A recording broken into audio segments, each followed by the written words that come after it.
Hello everyone, this is Sarita Sinha and you are watching this channel Sarita Tuition Center. This is 5th class English book, Unit 3, Section B. Chapter name is The Making of the Mahatma. महात्मा, आप सभी को पता है कि महात्मा हमारे राष्ट्रपिता मोहनदास करमचंद गांधी को बोला जाता है। महात्मा मीन्स क्या है? महान आत्मा, पवित्र आत्मा, जो ग्रेट पर्सन है उनके विषय में। और इस चैप्टर में महात्मा गांधी का बचपन कैसा था, वो किन चीज़ों से ज़्यादा प्रभावित हुए, मिस्टर गिल का क्या रोल रहा, राजा हरिश्चंद्र हैं, श्रवण कुमार जो एक मातृभक्त और पितृभक्त थे, उन सब का प्ले इनके जीवन में कौन सा रोल निभाता है, ये सारी चीज़ें हम इस चैप्टर में आज क्लियर करेंगे। So now start this chapter. What kind of people become great? किस तरह के जो मनुष्य होते हैं, लोग होते हैं, वो महान होते हैं। Can parents tell if their child will become great? क्या पेरेंट्स, माता पिता बता सकते हैं कि उनके बच्चे कब महान होंगे? Did great man have a different kind of childhood? क्या जो महान व्यक्ति होते हैं उनका बचपना बहुत अलग थलग होता है? वर दे स्ट्रोंगर और मोर इंटेलिजेंट? क्या वो बहुत ही मजबूत होते हैं, बहुत ज़्यादा बुद्धिमान होते हैं? देन अदर चिल्ड्रेन, दूसरे बच्चों के according, who grew up to become ordinary man और वुमेन? जो कि एक साधारण मनुष्य, एक साधारण व्यक्ति होता है, क्या उससे ये लोग ज़्यादा ही अलग होते हैं, डिफरेंट होते हैं? ऐसा क्वेश्चन किया जा रहा है।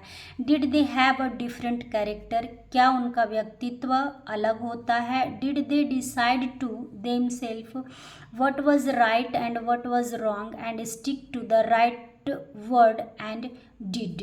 क्या उनको ये चीज़ें पता होती है कि क्या गलत है, क्या सही है? क्या उन्हें, जो ग्रेट पर्सन होते हैं, उन्हें ये चीज़ मालूम होती है? Now read about Mahatma Gandhi childhood in his on words. उन्हीं के मुंह से, उन्हीं के शब्दों में, उनके बचपन के बारे में हम इसमें पढ़ेंगे।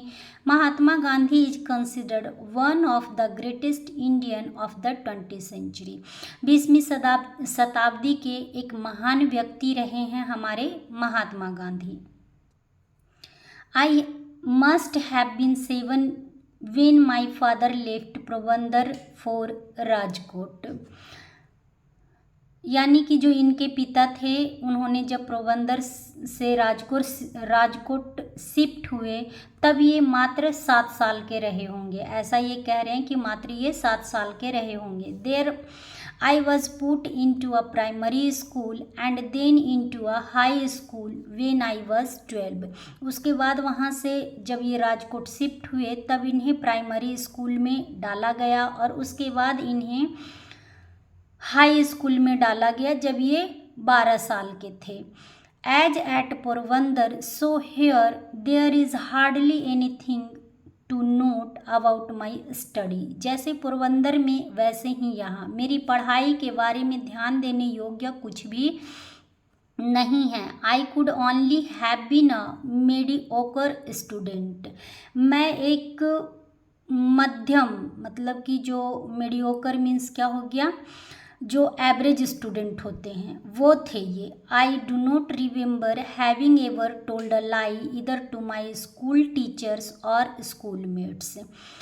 आई डोंट रिमेंबर, मुझे याद नहीं है कि मैंने कब अपने शिक्षक से, अपने क्लासमेट्स से कब झूठ बोला था। I used to be very shy and avoided all company. मैं बहुत ही शर्मीला था और किसी के साथ रहना पसंद नहीं करता था। My books and my lesson were my soul companion.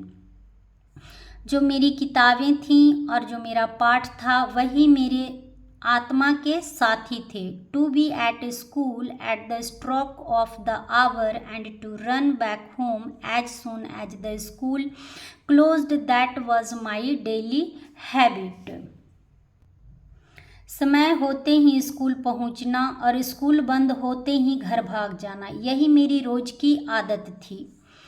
I could not bear to talk to anybody. मैं किसी से बातें करना मुझसे सहन नहीं होता था। मैं किसी से ज़्यादा बातें नहीं करता था। I was afraid list any one should पोक फन एट मी। और मुझे इस बात का डर था कि कहीं कोई मेरा मजाक ना बना दे। And please don't forget to subscribe this channel. आप लोगों को वीडियो थोड़ी अच्छी लगती हो तो एक लाइक ज़रूर कर देना है आप लोग। And for more video check out the playlist also. There is an incident which occurred at the examination during my first year at the high school. जब मैं हाई स्कूल के फर्स्ट ईयर में था, exam के time पे एक घटना घटी। Mister Giles the educator inspector, mister Gill थे जो उस समय इंस्पेक्टर थे एजुकेशन के, had come to visit for inspection, निरीक्षण के लिए वो आए हुए थे। He had set us 5 words to write a spelling exercise, उन्होंने हमें स्पेलिंग अभ्यास के रूप में लिखने के लिए 5 शब्द दिए थे। One of the words were kettle, उसमें से एक शब्द क्या था? केटल था। I had misspelt it, मैंने उसे क्या कर दिया? गलत कर दिया। The teacher tried to prompt me with the point of his boot but I would not be prompt, teacher ने कोशिश की, अपने जूते के नोक से उन्होंने मुझे बताने की कोशिश की, लेकिन मैंने चीटिंग नहीं की। He wanted me to copy the spelling from my neighbour's slate, वो चाहते थे कि मैं अपने बगल वाले स्लेट से चीज़ों को कॉपी कर लूँ। All the boys except myself, सभी बच्चे मुझे छोड़कर were found to have spelt every word correctly, सभी बच्चों ने सारे शब्द सही लिख लिए थे। Only I had been stupid, सिर्फ मैं ही था जो स्टूपिड था। I could never learn the art of copying, मैंने कभी भी कॉपी करने की कला नहीं सीखी, चीटिंग करने की कला नहीं सीखी। 2 other incidents belonging to the same period have clung to my memory, 2 और घटनाएं उसी समय घटी थी जो आज भी मेरे जहन में याद है। As a rule I had a distaste for any reading beyond my school lesson, यानी कि एज अ रूल, नियम के अनुसार मुझे अपने स्कूल के पाठ से अलग कुछ भी पढ़ने में रुचि नहीं थी।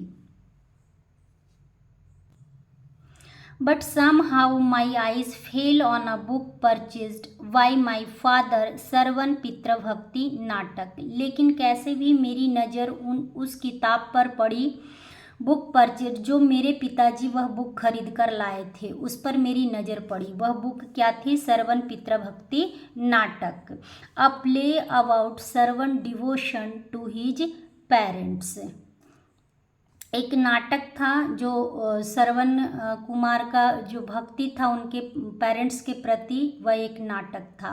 आई read it with intense interest, मैंने इसे बहुत ही दिलचस्पी के साथ पढ़ी। At this time some wandering showmen came to our place, वहाँ उस समय कुछ लोग मेरे प्लेस पर आए। One of the picture I was shown, उसमें से मुझे एक तस्वीर दिखाई गई, was of Shravan carrying by means of slings fitted to his shoulder his blind parents on a pilgrimage, मुझे जो तस्वीर दिखाई गई उसमें से एक सरवन की थी जिसमें वह अपने कंधे पर अपने अंधे माता पिता को अपने कंधे पर स्लिंग के सहारे तीर्थ यात्रा पर लेकर जा रहे थे। स्लिंग्स क्या होती है? इस तरह से ये जो डंडे लगे हुए हैं ये सरवन कुमार हैं, इनकी माताजी और पिताजी दोनों अंधे थे और इनको इस तरह से ये लेकर जा रहे थे। The book and the picture left an indelible impression on my mind, उसमें ये जो पिक्चर थी मेरे दिमाग पर गहरी छाप छोड़ गई। Here is an example for you to copy, I said to myself, मैंने खुद से कहा कि यह चीज़ है जो मुझे कॉपी करनी चाहिए। There was a similar incident connected with another play, इसी तरह के एक और प्ले के साथ एक घटना घटी हुई थी। This play Harishchandra capture my heart, यानी कि जो हरिश्चंद्र का कैरेक्टर था वो चीज़, हरिश्चंद्र का जो प्ले था वो मेरे दिल को छू गया। I could never be tired to seeing it, मैं इसे देखकर कभी भी थक नहीं सकता।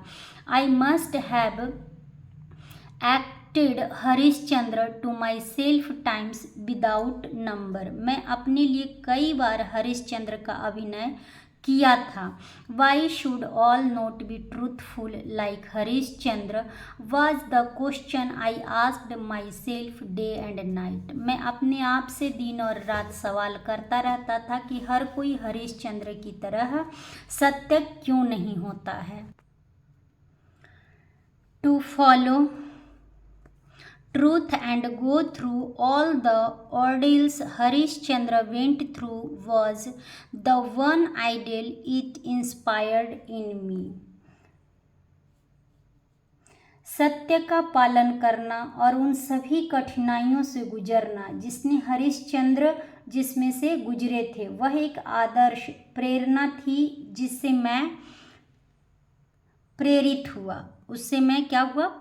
हुआ। My common sense tells me today the Harishchandra could not have been a historical character. मेरा दिमाग ये कहता है कि हरिश्चंद्र एक ऐतिहासिक कैरेक्टर नहीं रहे हैं। Still both Harishchandra and Sarvan are living realities for me, and I am sure I should be moved as before if I were to read those plays again. और मुझे यह यकीन है कि अगर मैं उन नाटकों को दोबारा पढ़ूं तो मैं पहले की तरह प्रभावित हो जाऊंगा। Chapter is finish and please don't forget to subscribe this channel, like this video. Thanks for watching this video.